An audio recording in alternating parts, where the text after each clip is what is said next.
కోట గారు 4 దశాబ్దాల ఒక ప్రయాణం సినిమాలో. నేను తెలుగు ఇండస్ట్రీకి వచ్చే ముందు బెంగళూరు నుంచి ఆయన సినిమాలు చూసేవాడిని. ఆయన తీక్ష్ణత, ఆయన ఇంటెన్సిటీ చాలా ఇన్ఫ్లుయెన్స్ చేసింది నాకు.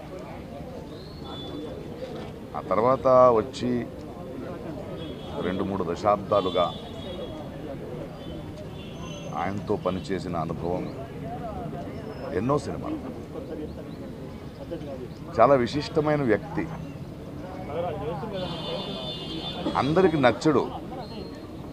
ఎందుకంటే నాకు తెలిసి ఎవరిని మెప్పించే ప్రయత్నం చేయలేదు ఆయన. అద్భుతమైన నటుడు, ఎందుకంటే ఆయనకంటూ ఒక అవగాహన ఉండేది, ఆయనకంటూ ఒక సటైర్ ఉండేది. పరిశ్రమలో మనం చాలామంది నటులను చూస్తాం, కానీ ఏదో ఒక డైలాగ్ రాసిస్తే దాన్ని అలాగే చెప్పడం కాదు. దాని వెనక ఆయనకున్న ఒక సటైర్ ఉండేది, ఒక అవగాహన ఉండేది, ఆయనది ఒక ప్రెజెన్స్ నాకు చాలా నచ్చేది. ఆయన ఎవరిని వదిలిపెట్టాడు. ఆయన నిరంతరంగా ఆయనలో చూసింది నేను తెలుగు భాష, తెలుగు నటీనటులు, తెలుగు ప్రతిభలకి అంత పెద్ద ఎత్తున ఛాన్స్ దొరకట్లేదు. కొందరికి అది కుళ్ళు అనిపించేది, బట్ ఆయన ఆవేదన చాలా నిజమైందని నాకు అనిపించేది. ఒకసారి ఎవరో అడిగారు, ప్రకాష్ రాజ్ గారు పరభాష నటుడు కాదంటే, కాదండి, బట్ ఆయన తెలుగు నేర్చుకున్నాడు కదా, మనోడు అయిపోయాడు కదా అని.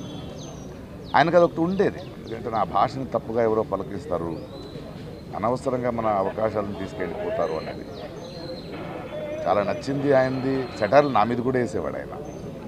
నేను చాలా హ్యాపీగా దాన్ని తీసుకునేవాడిని. ఎందుకంటే ఆ పెద్దరికం, ఎవరి గురించి అయినా ముక్కుసూటిగా కమెంట్ చేసే చనువు ఆయనకి సంపాదించుకున్న వ్యక్తి. చాలా అద్భుతమైన నటుడు.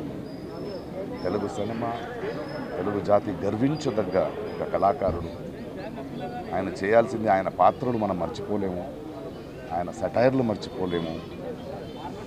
తన జీవితంలో ఇంట్లో చాలా పెయిన్ని చూసిన ఆ నొప్పిని ఎప్పుడూ బయట ఒక మెలోడ్రామాగా ఆయన వాడుకోలేదు. తనంటూ ఒక వ్యక్తిత్వం. అలాంటి వ్యక్తులు నాకు చాలా ఇష్టం. ఎందుకంటే అజాత శత్రువుగా అందరికీ నచ్చే బ్రతకడం కన్నా నేను ముక్కుసూటిగా మాట్లాడతాను, ఎవరైనా పట్టించుకోను అనే ఒక వ్యక్తిత్వం ఉంది కదా, అది చాలా అరుదు.